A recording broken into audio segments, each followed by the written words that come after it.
Now we're getting into the bigger of my two shelves, and in the first cubicle or whatever, we start with Murderous Lyeland's Candlelit Dinner, which is this way around, Jesus Christ. One of the kind of few, it's getting more webtoons that I own. I love the series. It's a BL, but the focus is for sure on the creepy mystery of it all. And then in the, I guess, second half, it's with added character drama and Jesus Christ, there are trigger warnings and trauma, and I love the series. And considering how fucked this series is, the character dynamic between the two leads is, I don't want to call it healthy.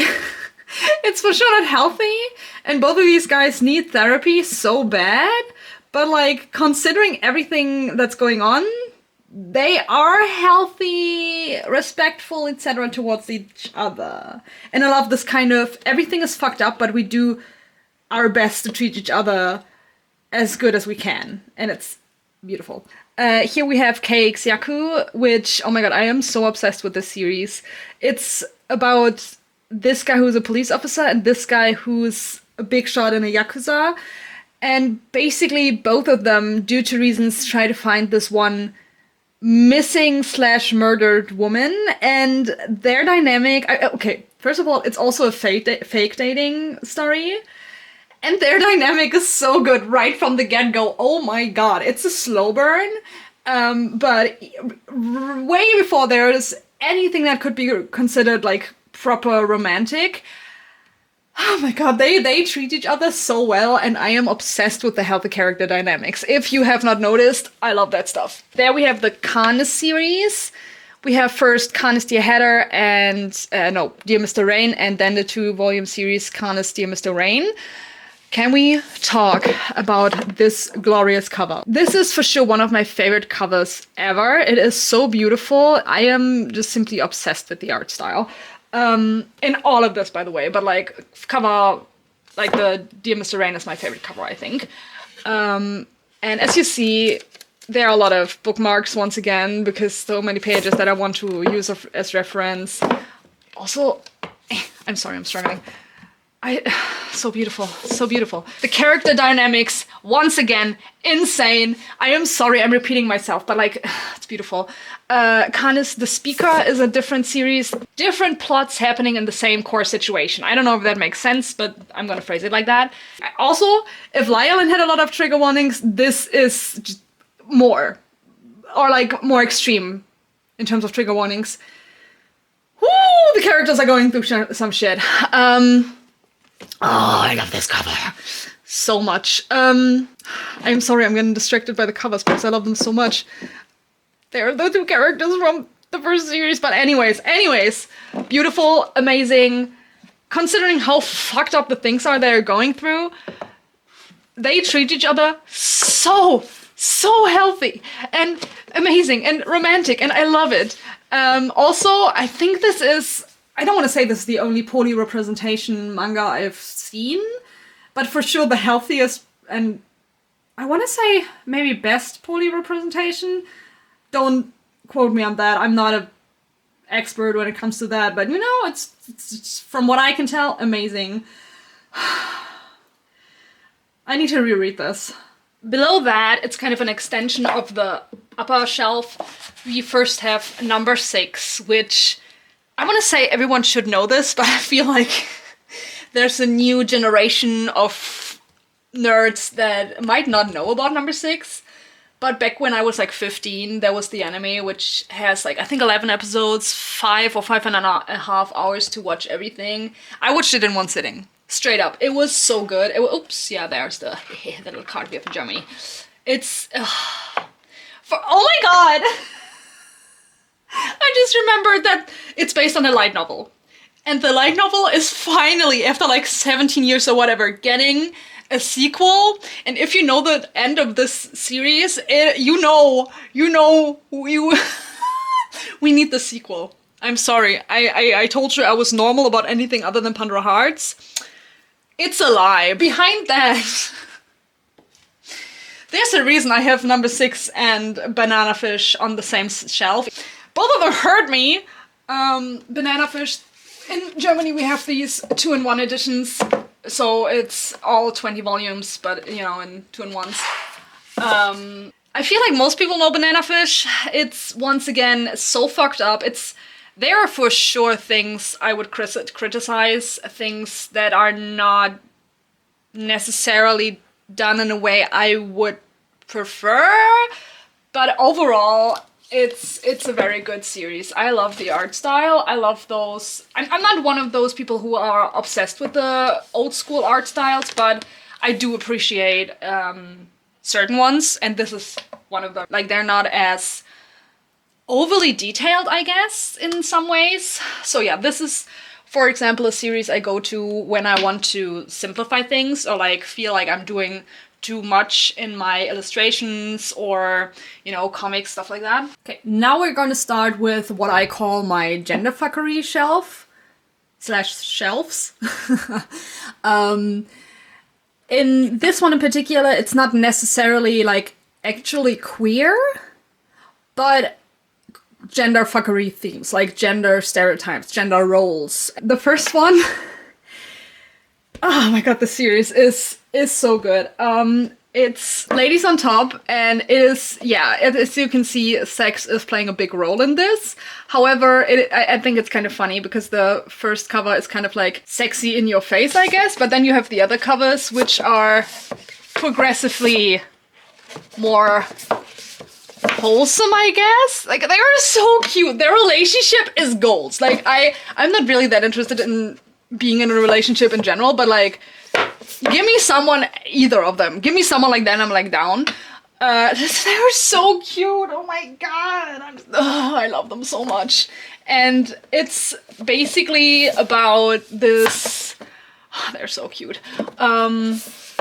Yeah, this couple, basically the woman, I guess you could call her the protagonist, but basically it's like both of them. And she recently had a breakup. Like, basically, she doesn't want to be the submissive part, she wants to be the dominant part. This is like, I'm saying that incredibly, like, broken down, but, like, you know, simplified. And the guy is someone she starts seeing, and he prefers to be the submissive part. And this entire series is about those two navigating their relationship, their tastes, and getting to terms with what society expects of them and what they actually want for their lives and how to be happy. Basically, it's an amazing series. I just... And the side characters also so good. Queer representation in there, like in the casual way. It's just trust me, it's so good. Next to that, we have My Genderless Boyfriend. And the term genderless, as far as I know, it's a term used for people that like genderless fashion. It doesn't necessarily mean that this guy on the cover is agender or something like that, because he isn't. He identifies as a male, but like, yeah, this is the guy. He wears nail polish, he's very feminine. He's very into fashion and makeup, and that's what he's like, and he's super happy with that and everything. And look, he's so cute. There they are. They're a couple, a beautiful couple, a very happy couple. And it's a slice of life series about him entering the entertainment industry, I guess. And their relationship, and it's a beautiful, beautiful slice of life, and I love it. Honestly, this one is just like a relaxing, happy slice of life story that I love. This is Magical Girl Incident. We also are getting this in German. However, we have different covers, and I am obsessed with these covers. Look how beautiful they are. I love them. Also, this is a bigger trim size and everything, but like, yeah, just, I love them. It's about my struggle of getting this back into the shelf. This guy who, due to reasons, becomes a magical girl, and hijinks ensue. This is once again a series. The topic is about, or like the premise, the theme, whatever, is the power of love, and not necessarily romantic love. And it's in the genderfuckery shelf because, like, yeah, this guy who, I guess he looks like a stereotypical man, I assume, turns into this pink, frilly, magical girl, and like, yeah, it's like, why the fuck am I a magical girl and not a Sentai? Like a Power Ranger situation. It's the acceptance of gender fuckery, I guess. It's not as overt with the topics as other series, but like it's, for me, it fits in here. It fits. Another series that's more specifically about gender again is Männlich, Weiblich, Unbeschreiblich. It's really nice. This is the kind of series where I was like, oh, this might be very bad. But in my opinion, it's not. Basically, it's about this guy falling in love with this person, and it's a situation where he's like, wait a minute, is that a man or a woman? And that's kind of through the entire series. And I was like, oh no, it's gonna be like the kind of cop-out situation. I don't want to spoil anything, so I'm not gonna say anything, but yeah, my taste was met. And the last series on the shelf is Bless, which is the only it's the only ongoing series on the shelf. Oh my god, I love it. I love it. I love it. It's about this guy who is very, very pretty, and he has experience being a model and stuff, but he wants to be the makeup artist. And about this girl who is considered to be like very plain, and oh my god, she has freckles, and like it's not necessarily ugly, but like she's way too tall and she's too gloomy and blah blah blah. But she wants to be a model. It's kind of like a sports series in the way that it's executed, I'd say. Like it's a coming of age, achieving your dreams kind of situation. And below that, we are kind of continuing with gender fuckery. Not exclusively, but sometimes it's just about space, you know? But yeah, it starts out with Mimic Royal Princess. I am so sad that, as far as I can tell, it's been dropped, cancelled, whatever. If the mangaka ever decides to do another volume, just keep this story going, I will be there. It's about this world where the gender roles are switched, as in men are, I guess, ridiculed and women are, you know, the superior sex, I guess. And it's about this orphan boy who gets kidnapped to play the role of the, I think, recently deceased princess, because he looks so much like her. So basically he dresses up as a princess, acts as her, and it's a political drama, I'd say. Then we have 2 GL series. First we have this one, Der Zauber einer mir unbekannten Welt. There's not that much GL out in Germany, like even less than in English, so I'm taking what I can get. But yeah, it's not that this is bad, it's just like I'm not as crazy about it as other series. Like this one, Run Away With Me Girl. Oh my god. It's kind of depressing, but also I love their dynamic once again. Those 2 women used to date in high school. She thought they were dating. I think she in the end was like, yeah, no, we were just being silly friends, that kind of situation. Years later, they meet again. She's pregnant now, and I think, I'm not entirely sure right now, I think she's in a relationship. Either she's very unhappy with her husband, or maybe he's an abusive husband. I think he might be abusive. Please, I try to remember to put on screen if he's actually abusive. But yeah, basically, they kind of run away together. The art style, oh my god, is insane. The paneling, insane. And I do love the entire story. I like it. I like it a lot. Ooh. I think I can call this my favorite one-shot. And this looks very pink and frilly and everything, and not necessarily happy at first glance, but it does not look as serious and traumatic as this is. I did not expect to start bawling my eyes out when I read this. Boy Meets Maria, this is again an English volume. I don't think we'll ever get this in German. This is... I'm a little bit speechless because I don't know how to summarize this. I don't know how to do this justice. I also don't want to hype it up too much because I think parts of it is just down to me being very excited about this series and liking the way it was executed, other than some things. But yeah, it's about this guy who sees this guy, I think he's new at school, and like sees this guy and thinks he's a girl, and like he falls in love with him, and it's kind of, in the beginning it's very silly, about like, oh yeah, even though you're a boy, no, I love you, please date me, whatever. But behind that are so many like incredibly serious themes, and again, like, there's a reason this is 17 plus. There's no sex scene or anything in here. This is purely for the trauma of everything. I'm sorry, I don't know what to say, because this is I'm looking at this and I'm reliving reading this, and it's like, woo, pain. I can absolutely recommend it, by the way. It's also about, like, I don't know if I want to call it trans themes, but it's for sure about gender identity and processing things and being happy with your gender and not in the binary way. Next to that, we have a series I wish would have gone further, because I feel like this was kind of a setup and, like, but it's fine. There's No Future in This Love. It's about a trans woman, and it's not necessarily a love story. It's more of a, yeah, it's labeled as slice of life in Germany. It's like finding yourself, I guess. Then we do have an actual trans story by a trans author, and I do think a whole lot of people already knows Boys Run the Riot. It's not just about being trans, it's also about being who you are in any kind of way, in terms of gender, in terms of your tastes, in terms of your job, and just your personality, anything. But yeah, I am so happy with this series. It's really great. And then we have an autobiographical series called X Gender, and it's also kind of a slice of life about the author, you know, living and finding love as an ex-gender person in Japan. I think that's, you know, that's just a very good summary of it. I feel like a lot of people are into the, what's it called? My lesbian experience with loneliness, I think. And this is similar, definitely not as depressing. There's more, I guess, comedy in here and everything, but the way it's executed in a way, or like what it's about and everything, is similar to that.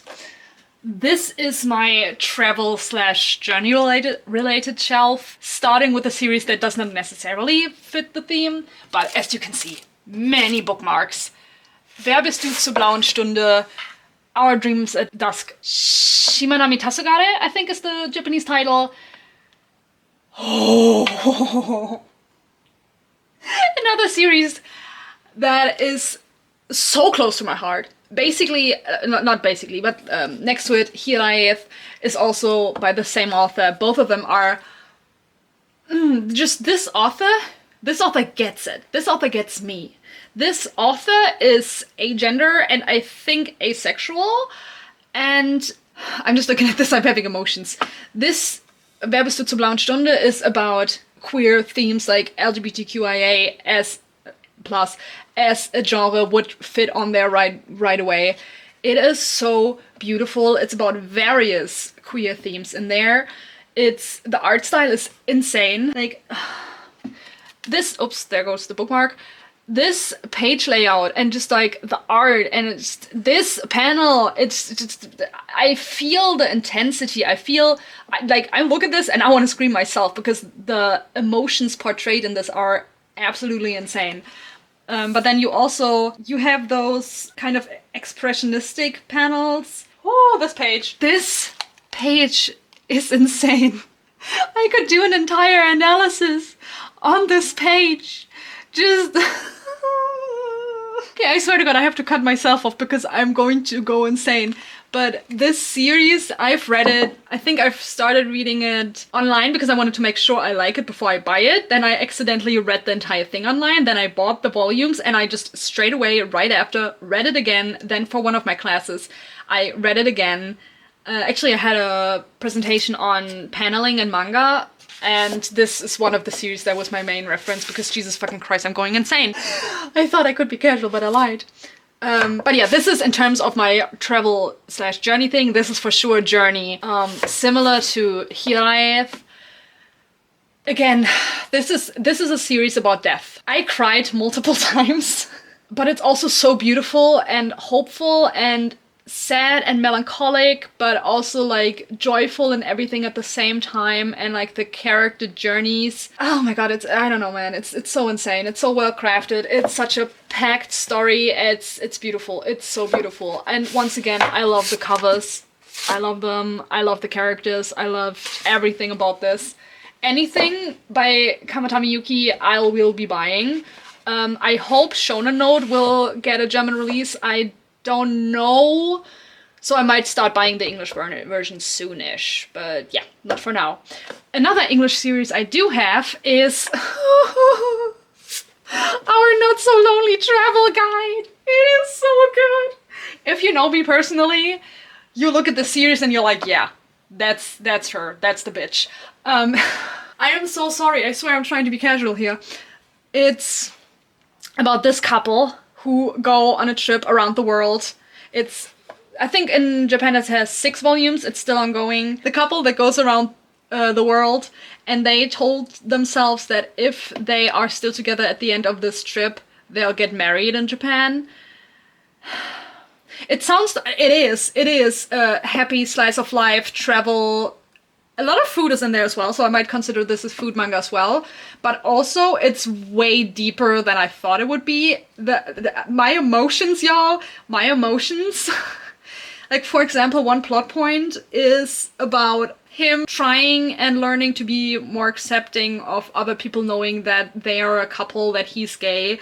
Because, you know, it's dangerous in a lot of places and towards a lot of people. But, you know, it's just so beautiful. The character developments, the journey, and also the countries that are portrayed. They have been in Germany as well. The details that are included are insane, and it's just obvious that the author themselves loves traveling, or at least different cultures and countries and stuff like that. So it's just mwah, chef's kiss all around. Also, I have the first 5 volumes in English. The 6th one will be released soon, and I also have the 2nd volume in Italian, because here they go to Italy, and I bought... Okay, this is just that thing.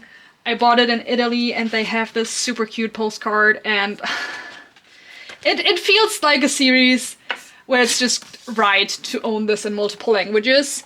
This will get a German release, I think, sometime in the next few months, and I will buy the volume where they're in Germany in German as well, because it sounds fun. And I do want to support the series as well, even if I'm not gonna buy it a second time. Here we have Sayonara Tokyo, Hello Berlin. It's about this Japanese woman who her place burns down. And I think everything she has left basically is her camera, something like that. And she decides to, you know what, I might as well uproot my entire life and move to Berlin. Because she has a Canon camera was it Canon?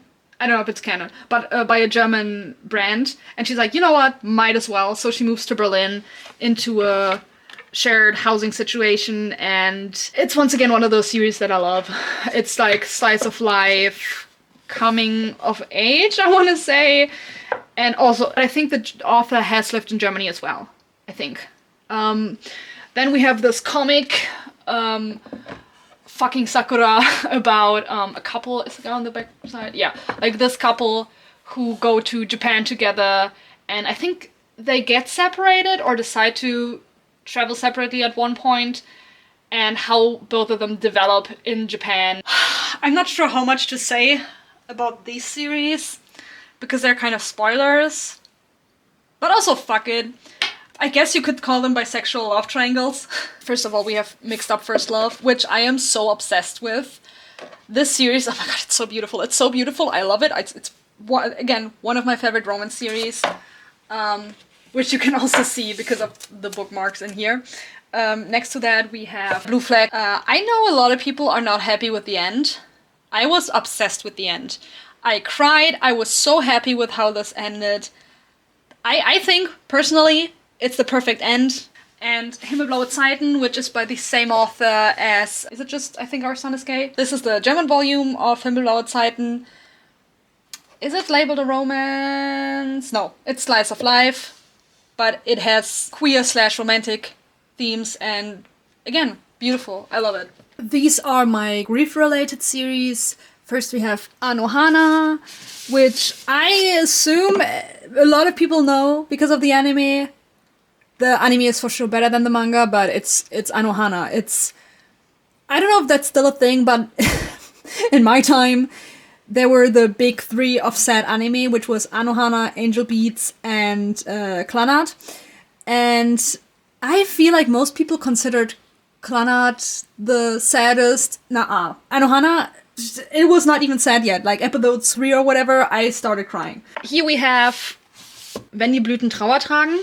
It's about this woman, the protagonist, whose girlfriend, the other woman of on the cover, died a while ago, and it's not entirely made clear if it's supernatural or just the protagonist's way of coping with the grief, but she starts seeing her deceased girlfriend's ghost. And the girlfriend used to have one of those 10-year diaries where you write something every day for 10 years. And I think there was like only a week or something left before she died. So together those two decide to fill these last pages. Then next to that, we have another amazing series about grief, or like started with grief, because this is set in a world where there are gods, which are basically just Lovecraftian monsters. And if humans see those gods, they die. And the protagonist's best friend commits suicide by looking at a god, basically, and the protagonist wants to commit revenge on the gods for her friend. That's the setup, and it develops so much more. But yeah, I'm super excited. Fun fact, I think yesterday I got the 7th volume, and I'm so excited to read it. And can we please talk about how amazing the covers are? I love the metallic look. Like, oh my god, look at him, I love him. Like, just this page, so obscure and confusing, but beautiful at the same time, in my opinion, and just, reading this in, full knowledge of what's happening and, like, what everything means. Beautiful. Also, the characters are positively insane. Everyone is so bloody weird, and I love it. I love everyone. A series that's similar, well, I have the light novel right here, this way, but I also have the main series of the Summer Hikaru Died, Hikaru ga Shinda Natsu, and oh my god, I am so obsessed with this series. The author said it's like a 3-part structure, and the first part is for sure my favorite. The second part, which we are in right now in volume 5 and stuff, I'm still super obsessed. Once again, like it's similar to Aftergod with like the kind of grotesque Lovecraftian horror elements, and this one is also for sure supernatural, but also the mystery, and like I can hear the pages. Like here it's the cicadas, the sounds, and like so many, like I can hear these pages. It's insane. It's so well crafted. I've heard it's supposed to end in 10 volumes, and I think that's nice because it's not gonna get artificially extended or whatever, but I will be sad when it's over. Another series, like the main series is not as much about grief, but it still fits from the vibes and everything, is Only the Flower Knows by Takanori Ito. Can we please look at the cover? I am obsessed with this cover. I love the art style. Only the Flower Knows and Capital of Flowers, which is related to Only the Flower Knows. I'm not gonna get more into that than that, which is a one-shot, which fits more into the grief kind of section here.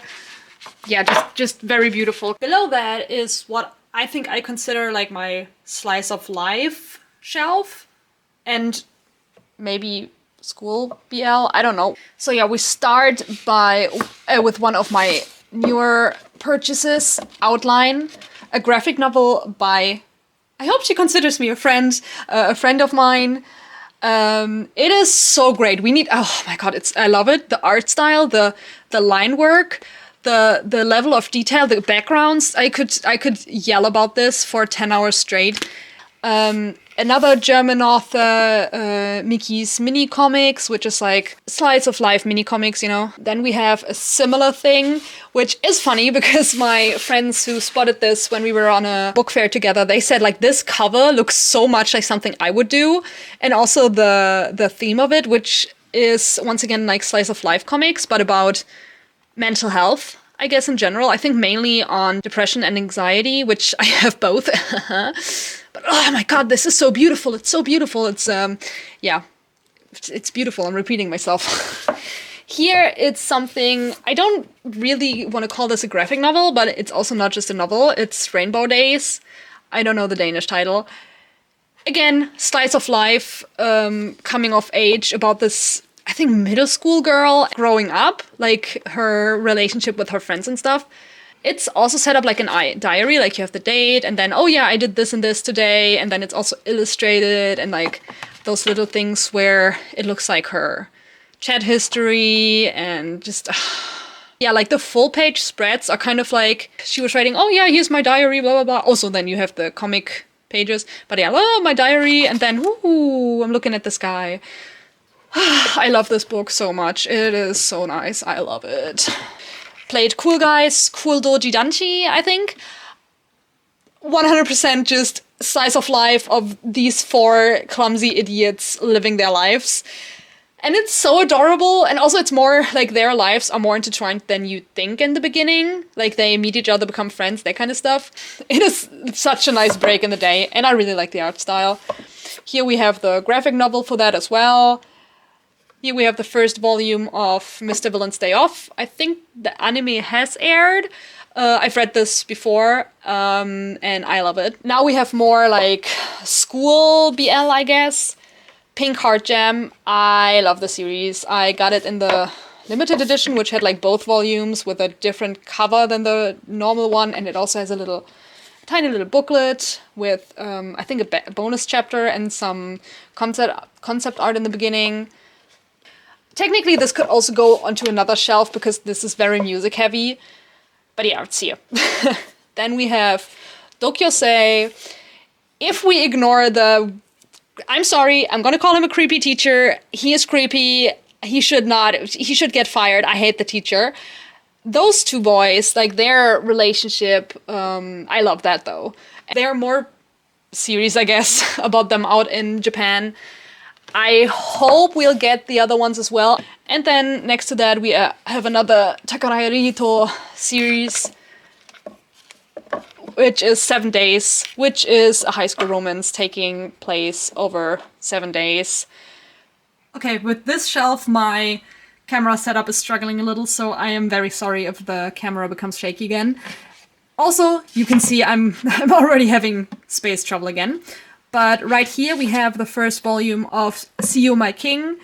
It's another webtoon, a Chinese one, and I love the art style. It's a time travel situation, lots of political intrigue. The character dynamic, amazing. And with the love interest, who is this guy, the series handles trauma as well. And it's really well done, in my opinion. Then we have Our Torsos Align, the English omnibus, I think, which is a collection of multiple short stories with monster characters, different ones. I especially love the one about the plant people. If you know me, you might know why. But yeah, I just loved that one. Same author. Very different vibe. Mad K, which is very sexual, very fucked up, very intense. Lots of trigger warnings once again. Also, definitely not everybody's cup of tea. I am obsessed with the art style. I don't think I can really show much because there's stuff going on, if you know what I mean. Then we have Beiß mich heut Nacht. Okay, the gray-haired dude who's a middle-aged man has become a vampire, and this guy who's his kohai at work, Jesus Christ, he needs therapy. Like, he needs therapy. You know, he has trauma, he needs therapy, but also, Jesus Christ, he needs therapy, you know? He's insane. Like, you would think in a Humans X vampire story, the vampire would be the fucked up one. It's this little fucker right there. And I love the protagonist so much. I love him so much. He is a better man than all of us. Then we have Barefoot Angel, about an angel, like a fallen angel, and his relationship to a shoemaker. Here we have Lullaby of the Dawn, a supernatural series. Before it's a romance, it's for sure a gay romance story, but it's way more of a fantasy, maybe even action, political drama kind of situation, and I am obsessed. Next to that, we have 9 Lives, which is a one-shot. Like, this is basically my fantasy romance series. This one is about a guy whose cat recently died, and then this other guy, you can't really see it, but he has cat ears, shows up at his doorstep being like, yeah, I'm your dead cat, and like, their romance. This 2-volume series, 2345 and 2345 Re, are 2 one-shots slash a 2-volume series about a guy dating a ghost, I'd say. And then we have Schlaflose Nächte, about a guy and a demon prince situation. Below that we have some more fantasy romance, but this time it's not queer romance. The first one is Monochrome Kids, Monokuro Shoujo, I think, is the Japanese title, about this human girl who, quote-unquote, goes undercover in a school of animal people, and hijinks ensue. It's way more serious than you might expect. Here we have QQ Sweeper, which is the prequel series to Queen's Quality, which I unfortunately have not read yet. Especially because we never got Queen's Quality in German, unfortunately. I still hope we might get it one day. But yeah, this series tackles mental health in a very interesting way, because basically it's like cleaning a space, like a room and everything, but for mental health. It sounds so weird, but like give it a chance, it's really cool. Super Darling. This series is so weird, I don't even know how to summarize it. It's basically just like a funny, silly reverse harem manga that has nostalgic values to me, so I keep it. And it's so weird. The characters are funny and everything, so that's why it's still here. On this shelf, we first have one of my favorite series, Blue Period. It's about this guy who discovers art for himself and his journey of becoming an artist. And yes, in the beginning you do have to suspend your disbelief a little bit, because in the beginning, he develops a little faster than realistic, I think. However, other than that, it's super realistic. Like, I studied design. I've been an artist since forever. So many things are so relatable in this series. Like, I feel in every volume there's at least one time where I have to put the volume aside and, like, take a break for multiple hours because, like, I'm going insane and I feel so called out. So yay, Blue Period. And there's also another Italian volume, volume 8, because they have this little sketchbook, art book, which I really, really like. So can we talk about the beautiful, beautiful art? I am going insane. I am... Okay. Next to that, we have Kreidetage, Crayon Days, which is a romance based in an art school, which is why it's next to Blue Period. It might look a little bit weird because you have Anonymous Noise 7 to 18 in the front. However, 1 to 6 are in the back. It's not necessarily a common or ideal way to organize them, but Anonymous Noise, I think for me, is a series that I would go to for technical knowledge, I guess. So paneling and stuff like that, art style. And that developed in the later half, which is just normal. So that's why the later volumes are in the front. For Given, on the other hand, it's more something like the setup of the story. Also, I prefer the story in the beginning. So that's why the first volumes are in front. But yeah, all series on this shelf are connected to music.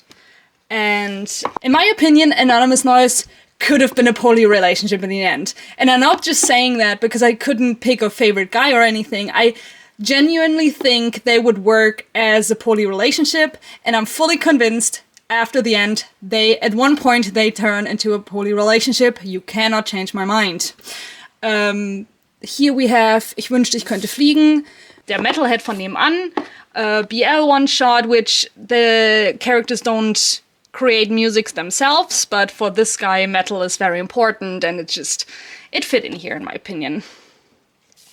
Yeah, I already mentioned Given. I have all 9 volumes. This one could be considered my family shelf.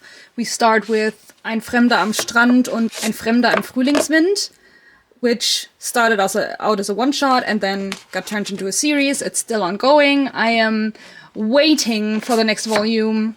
Then we have Pick a Papa, which is done in 2 volumes. I am so excited for the next volume. I love this. I'm getting Buddy Daddies vibes, if anyone knows that anime, and that Buddy Daddies is for sure one of my favorite animes ever, like, period. Papa is about, again, you need to suspend your disbelief, but basically both of these men slept with a woman around the same time, and one of them is the father of this little girl. The woman died, and it was her last wish that the girl picks who she stays with. The dynamic is great, the characters are great, I don't even necessarily care about the romance between these two. It's just like their family dynamic is what makes me go insane. Similar setup, or like similar themes. Slice of life romance, Mein Leben mit Papa und Papa, about this gay, are they married? I don't think they're married. I don't know. But they adopt the little boy, and it's about their daily life, and it's so cute. I think Our Son is Gay, which is a series I think a lot of people know. It's exactly what it says on the tin. Kind of introspective as well. Like, it's about prejudice, it's about accepting your family members, being happy, but it's so cute and funny and wholesome, and I'm so happy. Is love the answer? I have the English volume because I did not expect this to get a German release. It did. I'm still happy I have the English one because I could read it before that. About this girl who's asexual and, discovering her asexuality, and I don't want to say it's preachy. It's a bit teachy at parts, but not a lot of people know about asexuality, so series like these are necessary, I guess, or helpful. Another series with asexuality as a big part is I Want to Be a Wall, again, the English version. It's about a lavender marriage between these two. She's an asexual woman, he's a gay man in love with his best friend. There's some parts I don't like as much, however, like, she's a fuyoshi as well, but for me it works because I feel like she uses BL to explain romantic feelings to herself, basically, and sexual feelings. Like, she is so supportive of her husband, and he's so supportive of her, and it's just... Oh, I cried reading this just because it was so wholesome and cute, and I loved it.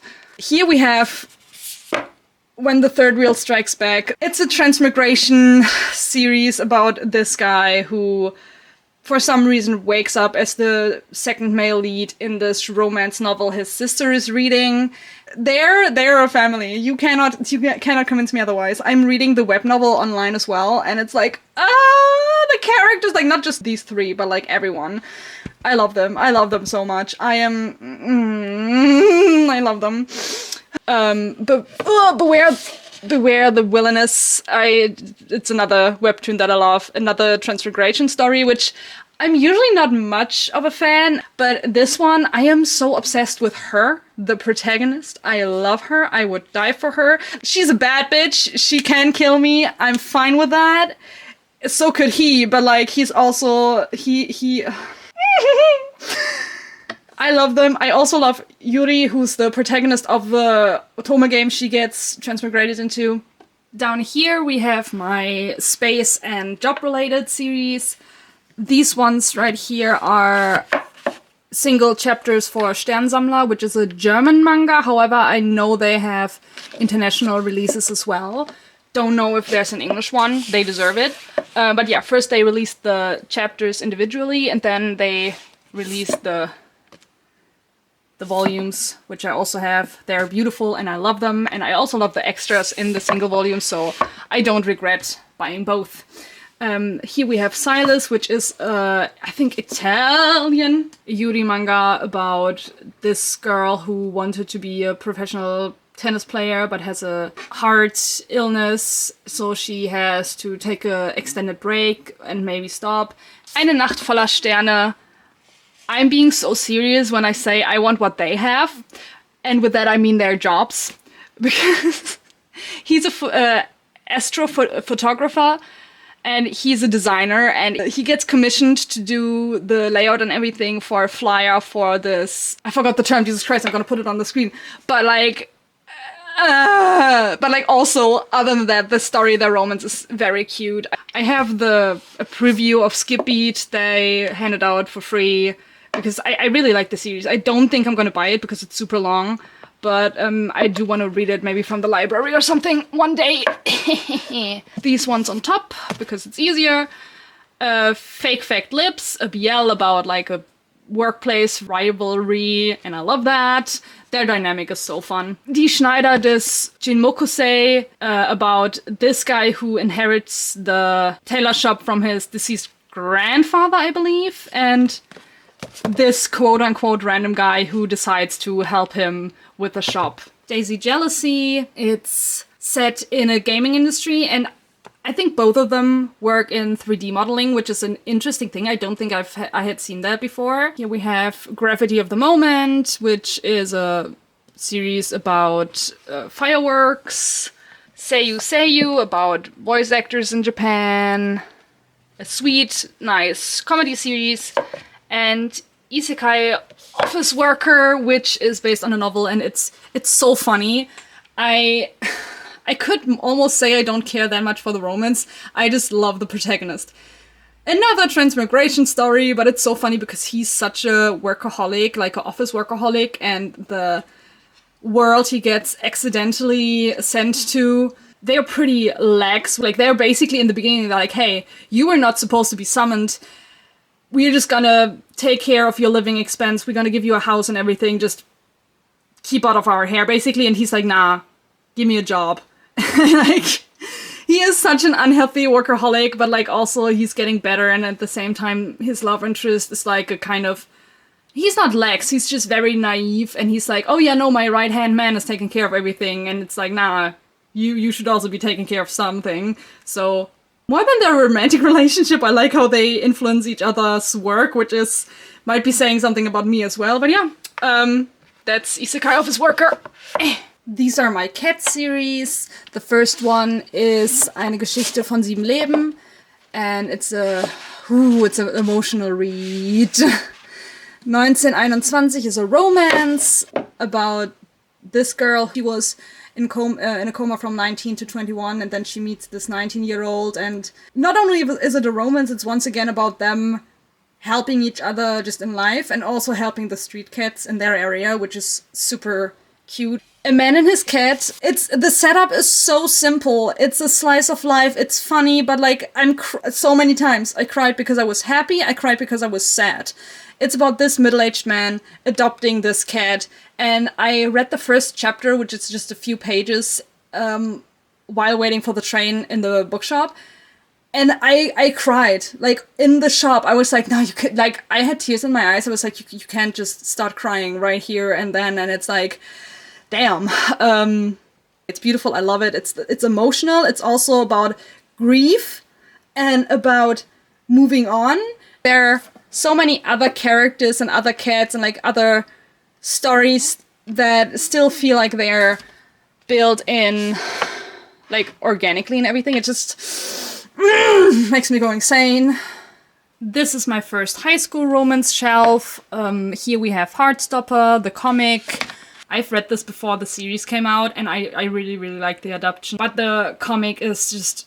I love it so much. Next to that, we have the Green Yuri manga. The guy she was interested in wasn't a guy at all. I love the art style. I love the aesthetics. I love the characters. I love basically everything. Then we first have Sasaki and Miyano. Just a classic high school romance about two guys, and it's so bloody adorable, and I cried because it was adorable. Okay, like you have to manage that. Like that's the tough task.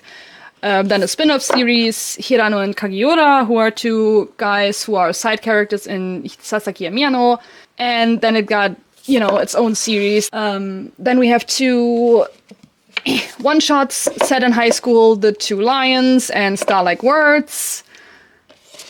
Very cute. Here we have stories involving disabilities. The first one is Perfect World. They did have a crush on each other in high school, and like years later they meet again, and he's wheelchair bound, and about their relationship. A Silent Voice. Once again, something I don't think I have to say much about. I Hear the Sunspot is one of those series that started out as a one-shot, then it got a 2-volume series, then a 3-volume series, and there's now another one still going on with like 2, I think in Japan, 3 volumes. If I did not get the numbers mixed up. It's also about this blonde guy who has hearing aids and the guy who starts out with helping him in class, you know, like taking notes for him, and their relationship and them navigating life. Not just their relationship, but like life and work and the studies and everything, and it's I love it. Close to Heaven is a romance that I haven't read in years. I remember I really, really liked it back then. It's finished in 9 volumes. I'm sorry, I forgot how they meet and everything, but like I know that the guy has a heart condition. Next to that is my, I guess you can call it MXTX shelf. I have in the back the Scumvillain Self-Serving System, the light novels, and next to that all the Heaven Official's Blessing ones.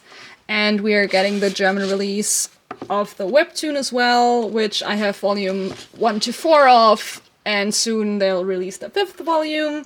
The art style of the webtoon especially, I am crazy about. Also the way the German publisher prints these, binds these, just so well done, so I wanted to also support the publisher. Below that we first have my Cornelia Barbie, which I've had since I was like 6 years old, which is very important to me. And just starting out with the Witch comic. I think I mentioned it before. I'm still, like right now I'm reading volume 6, but I do have 1 to 5 here.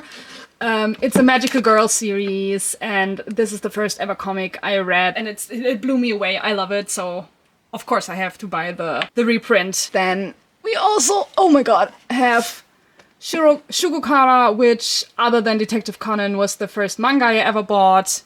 There we go, sorry. Next to that, we have Inyale and Deviella, I think. It's by the same author as Witch Hat Atelier. People compare it to Good Omens because it's about this angel and this demon who are both super into fashion and like they pretend they hate each other, but they really don't. This one is one of the 2 one-shot shelves. I'm not gonna go through everything because many things you can't buy anywhere. Or maybe, well, we'll see. But here we have Event Horizon, which is a doujinshi, I guess, for Ace Attorney. I forgot the title, but like the one that's set in the past.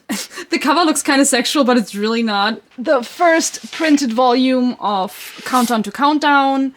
I hope they print more volumes because it's so great. This is It's Lonely at the Center of the Earth.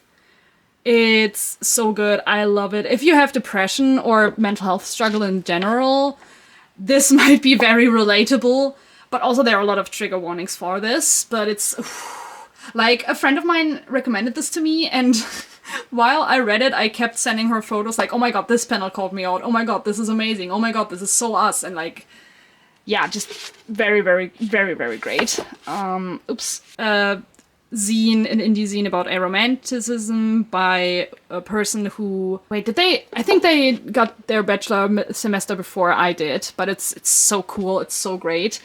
This is the first volume of an indie webtoon. I'm pretty sure they have English release on webtoon, maybe even. So I bought this years ago, and it's really cute. I like to see the physical hardcover volumes of this in the shop because it's like, hell yeah, author, you go. Then the volume 0 of Mein Schulgeist Hanako, Toilet Bound Hanako. I'm reading the main series by a friend, like she's buying the volumes, I'm also reading them. Kaiju Shirai and Posca Dimizu short stories, a short story collection by... Wait, was this The Promised Neverland? That's what it called. I think the story is also by that person. And this is a one-shot of short stories because I really want more references and inspiration for short stories, and it's just great. Here we have some more... Oh, this is another short comic zine by someone who got their bachelor. So is this one. This is another... I think, yeah, it's the same author, yeah, as Green and Golden. This is a one-shot. It was so great. It's... Oh, I love reading indie-published things. Qualia unter dem Schnee, a very great one-shot. Same with Links by the given author. Der Bodyguard, Kombini-kun, and Der Küchenprinz. Yeah, like these are just nice one-shots I like to go to if I need inspiration for how to build a story that is not multiple volumes and stuff like that. I used a lot of these for inspiration for classworks where I'm like, okay, how much can I put into a story? If that makes sense. Even though the stories themselves were very, very different. And now I'm literally sitting on the floor.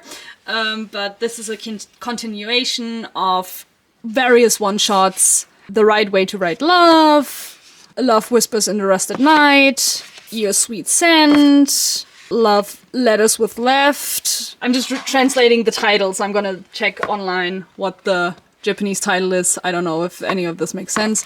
Some more, I guess, indie comics, things I bought and got gifted and stuff. Oh, this is a very nice one-shot. Sonate des Schicksals. I like the melancholic one-shots with a little bit of fantasy, things like that. Our Summer Holiday. Desire for Love, I guess. No Touching at All. I think that one is pretty popular. Please Tell Me What's Love. Another cute high school BL one-shot.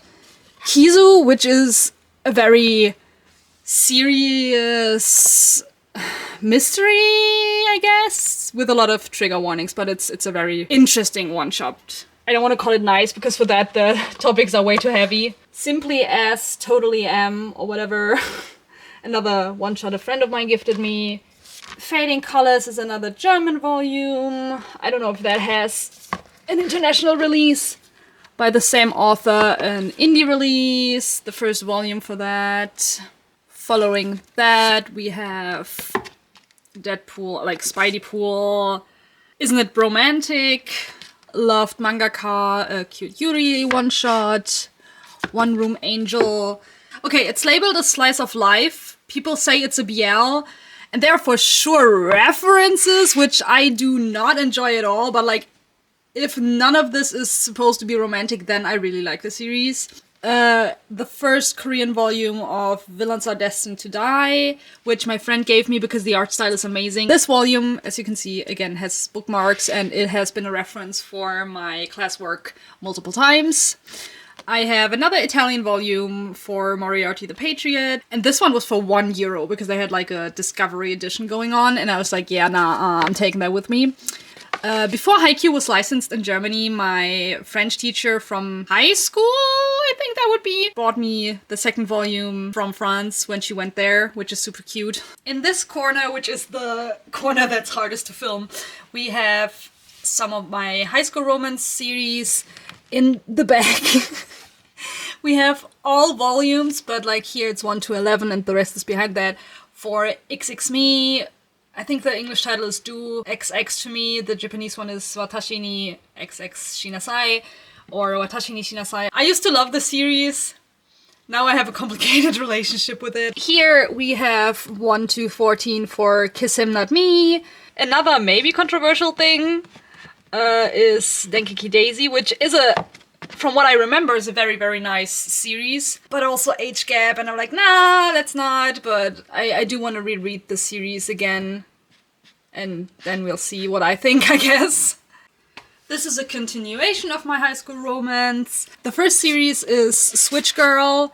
It's about this girl who at school is like super dolled up and everything, but at home she looks like this. I've read this ages ago and I really want to reread this because the premise and what I remember, which really isn't much, is really great, but I want to know how well this aged.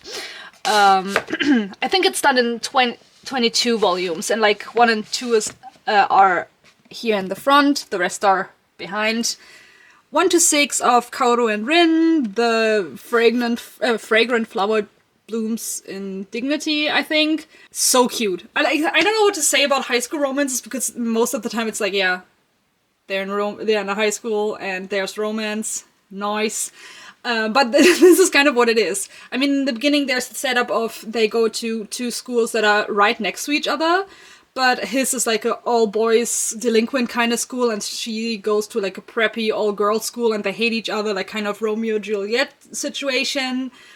But actually it's just about like them and their group of friends growing and life, and it's so cute. It's so cute.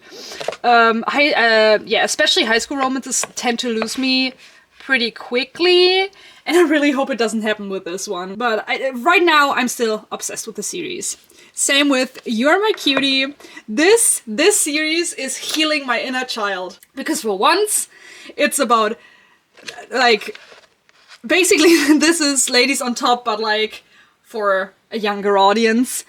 She's super into like very cute boys, like cute, kind of feminine, androgynous, whatever, like, you know, cute boys. And she gets to know this guy who starts working at her family's bakery, restaurant, something like this. And he looks like this super cool guy, but then you have like the later covers and like, he's so adorable, and them together, they're so adorable, and I love them, and yes, also, like, I'm sorry, if we have a premise where the guy, for once, is the cute one, and I mean, they're both super adorable, but like, yeah. Do you notice that I like series that play with gender stereotypes and stuff? Here we have Definitely Love, about this girl who's like a super hyper-independent, workaholic kind of student, and the delinquent dude who are having a romance, and she's learning to depend on others and stuff like that. And it's really, really nice so far. Like, yeah, it's so far, like, this shelf is so low, but I love the series here. I really need to have shelves like all around my walls, just like all on eye level, because at this point, with some exceptions, all of the series I have are like, you know, my favorites. I have a very curated collection at this point. Here we're gonna continue with high school romances. Blau wie Himmel, Meer und Liebe.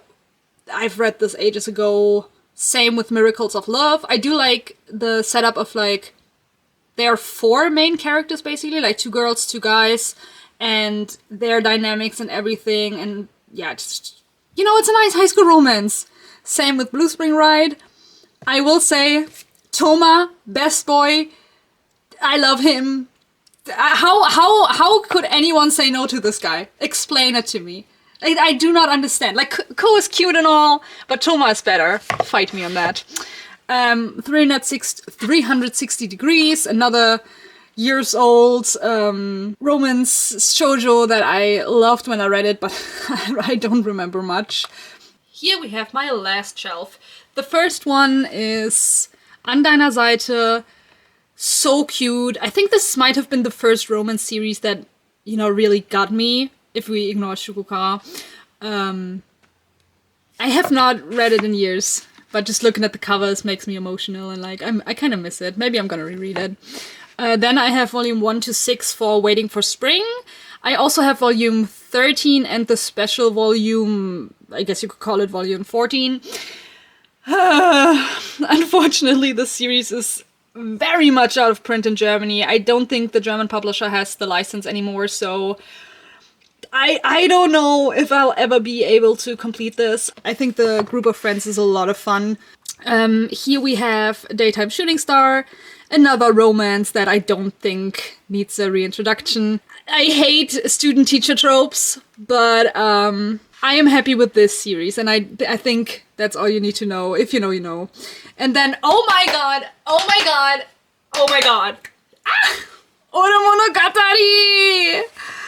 Oh, my king! My absolute king! This series... Listen, this series, I am so obsessed. I love it so, like, this is the protagonist. He is the king of my heart. This is, look at her, she's so cute, the love interest, and they're adorable. And you have Suna, my king, who, I love how the series plays with expectations. Like, if you think of a romance shoujo series, you might think Suna would be the protagonist, you know, like the stereotypical attractive guy, stuff like that. And then you have the silly best friend, maybe, who's like the dumb side character, something like that. But no! Takeo is the protagonist, and he is the king of my heart. From an analytic standpoint, like I said, I do enjoy how they play with stereotypes, and just based on that, it gives the whole story some I don't want to say spice, but like it sets itself apart from other series. Also, it's just so adorable. Look at that. I'm gonna stop. I'm gonna stop. And now we have it, my entire manga collection, manga, manhwa, comics, webtoons, etc. This got way longer than I wanted it to be, and I swear to God, I promise, the thing you're watching right now, I already cut out a lot of yapping. I really tried to keep it short. I still decided to turn it into 2 parts, so by this point you know about that. It doesn't feel right to just like not say anything, and I couldn't cut more because I also want this to be a satisfying video for me to make and maybe later on watch. So if you stayed with me until now, thank you for that. If you have any questions, maybe your own recommendations, anything like that, please let me know in the comments. And for now, bye bye!